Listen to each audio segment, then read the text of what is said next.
Olá pessoal, aqui é o Velgas. Hoje é dia 2 de fevereiro de 2026, 16 horas, horário de Brasília. O poder da Europa, OTAN e Ucrânia. Quero convidar você que não é inscrito, inscreva-se no canal. Eu peço a todos que deem um like, compartilhem com as suas redes sociais, façam seus comentários e eu conto com vocês. Muito obrigado. Esse trabalho, basicamente, é feito em cima do que falou no seu discurso no Parlamento Europeu, do secretário-geral da OTAN, Mark Rutte, que ele fez isso no dia 24 de janeiro, próximo passado.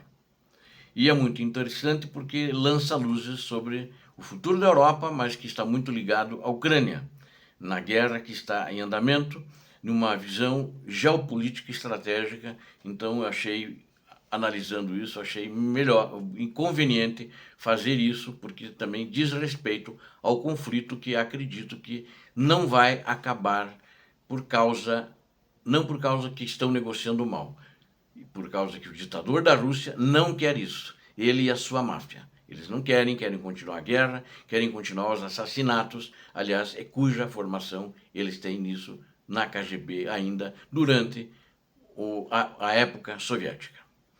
Bom, o Mark Rutte, ele afirmou que a defesa europeia é baseada unicamente em suas próprias capacidades. Ele disse, se baseada, ou seja, ele fez uma comparação até com os Estados Unidos, que estão tirando o corpo fora. Não tiraram ainda, estão lá no papel, mas acredito que eles vão sair definitivamente até o final do mandato do presidente americano, a não ser que haja uma mudança e no próprio presidente ou na questão geopolítica. Então, isso aí vai exigir alocações muitas vezes maiores que os níveis atuais, ele disse o Rutte.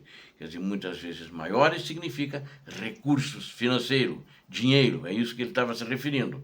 Ele citou um montante de cerca de 10% do PIB para ilustrar a escala de investimentos necessária para construir um sistema de dissuasão completo, incluindo indústria, logística e capacidades estratégicas atualmente fornecidas pelos Estados Unidos, que está abandonando a OTAN. O sistema transatlântico mais amplo, o sistema transatlântico é a OTAN, certo? O sistema transatlântico mais amplo mudou a segurança europeia por décadas. Desculpe, eu escrevi moldou e li mudou, não sei porquê. Vou repetir aqui, o sistema, a OTAN, né, de uma maneira mais ampla, moldou a segurança europeia por décadas. Esse sistema não é apenas uma aliança política, mas uma arquitetura complexa, na qual as capacidades americanas estão incorporadas em quase todas as camadas de defesa coletiva. Aliás, agora o meu parênteses, mais uma vez, né, não, eu já fiz o texto, mas lembrei-me agora, aliás, por interesse e até imposição americana depois da Segunda Guerra Mundial. Ele que disse que ele vai fazer toda essa coordenação e vai ser o principal fator militar de dissuasão já desde contra a antiga União Soviética, então era o americano. Por causa disso que ele está incrustado em todas as camadas de defesa da Europa, né, os Estados Unidos da América, que faz parte da OTAN como membro da OTAN. É a dissuasão, desde a dissuasão nuclear, transporte aéreo estratégico, inteligência e reconhecimento, vigilância por satélite e comando e controle são áreas em que a Europa participa, mas não lidera. Quem lidera isso, ainda lidera, são os Estados Unidos da América. O secretário-geral da OTAN, ele enfatizou em Bruxelas, que foi essa intervenção dele, que uma única decisão política não pode substituir essas camadas. Substituí-las exige tempo, indústria, tecnologia e vontade política para assumir o risco máximo. Isso é do discurso dele que eu estou colocando. É precisamente neste ponto que o debate europeu permanece sem solução, disse o Mark Rutte. Costuma-se presumir que o peso político da Europa se traduz automaticamente em peso estratégico, disse ele. Isso não é verdade, né? A gente tem que concordar, isso não pode. A ideia de uma defesa europeia sem os Estados Unidos hoje ressurgiu em um período de crescente insegurança, começar pela guerra na Ucrânia, a instabilidade no norte da Europa, as questões relativas ao Ártico e à Groenlândia, que um aliado agora, como Putin fez, que assinou um acordo em Budapeste que ia proteger a Ucrânia, ele invadiu a Ucrânia. E agora ele quer também invadir a Dinamarca, na qual a Groenlândia faz parte, e quer tirar a Groenlândia para os Estados Unidos, que é um dos participantes signatários e fundadores da OTAN. A guerra na Ucrânia, então, e esses outros fatores, são fatores importantes que são mudanças políticas que aconteceram em Washington, que criaram a impressão de que o apoio não pode mais ser dado como certo, né? Eu diria que isso é uma coisa já definitiva a continuar com Trump, né? E principalmente a continuar com outro republicano também. Se mudar para um democrata com uma outra visão, acho que isso não vingará em frente. Os Estados Unidos tentarão continuar junto à OTAN. Mas vamos ver como é que vai ficar. O que vai nos dizer é as eleições daqui a 3 anos. Nesse clima, os apelos à independência ganham força emocional. O problema surge quando a emoção substitui a análise. O Rutte aí relacionou agora no discurso dele ao momento atual. Diz ele, a Ucrânia continua a se defender graças a uma combinação de apoio europeu e capacidades americanas. Certíssimo. Os interceptores da defesa aérea, a inteligência em tempo real, a logística e a manutenção do ímpeto do combate ainda dependem do envolvimento americano. A França já disse que quer substituir as informações em tempo real e ela já está fazendo isso, acho que para a hora que os Estados Unidos saírem, ela assumir. A indústria de defesa europeia está em expansão, mas sua capacidade de atender às demandas da guerra moderna permanece limitada. As linhas de produção não estão sendo abertas na mesma proporção em que as munições são consumidas. Essa lacuna define a realidade de segurança europeia em 2026. Aliás, acho que há 1 ano e meio atrás, eu falei num dos meus vídeos, eu disse, olha, eles estão ajudando a Ucrânia, mas atrasam. Eles estão ajudando a Ucrânia, mas as fábricas europeias deveriam estar produzindo em 3 turnos. Eles só estão trabalhando em 1 turno. Então, acho que esse foi um outro problema. Eles não estavam preparados para uma saída de repente dos Estados Unidos e nem com um enfrentamento possível contra a Rússia. Não estão preparados para isso. E agora eles estão abrindo o olho com a saída dos Estados Unidos, que já disse que não vai brigar pela Europa, que a Europa tem que se virar sozinha.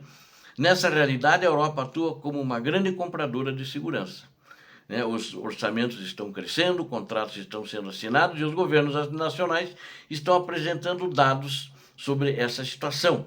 No entanto, comprar não é o mesmo que fabricar, né? Temos que deixar isso claro. O comprador depende do mercado, dos prazos e das circunstâncias políticas do fornecedor. O produtor controla o ritmo, as prioridades e as reservas para as crises.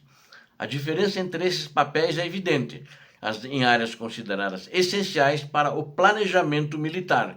Sem transporte aéreo estratégico não há deslocamento de tropas. Sem restabelecimento aéreo, sem reabastecimento aéreo, não há presença aérea sustentada. Sem inteligência, não há tomada de decisões em tempo hábil. Sem um sistema de comando e controle confiável, não há coordenação. Em todas essas áreas, a Europa ainda depende das capacidades americanas. Não é só a Ucrânia, a Europa depende disso, né? Há outra dimensão no discurso de Mark Rutte, né, que passou praticamente desapercebida, relacionada à própria natureza do poder europeu. Nas últimas décadas, a Europa construiu um aparato normativo e regulatório extremamente sofisticado. Em comércio, política, climática, regras digitais e concorrência de mercado, a União Europeia tornou-se referência global em termos de padrões.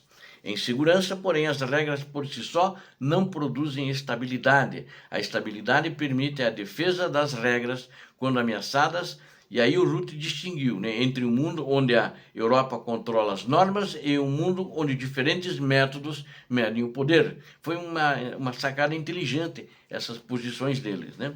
Falando da perspectiva da OTAN, o Rutte lembrou algo frequentemente negligenciado nas discussões europeias. Os sistemas de segurança não são construídos dentro de ciclos políticos, são construídos ao longo de décadas. Isso é verdade, ou seja, independente de quem entra ou sai do governo, as prioridades por exemplo, de defesa, é uma que tem que sempre continuar, tem que estar sempre fazendo. Não pode parar de produzir. Já mudou o governo, entrou a oposição, para tudo, agora vamos fazer amizade com o Putin. A Rússia vai ser a eterna inimiga enquanto ela existir.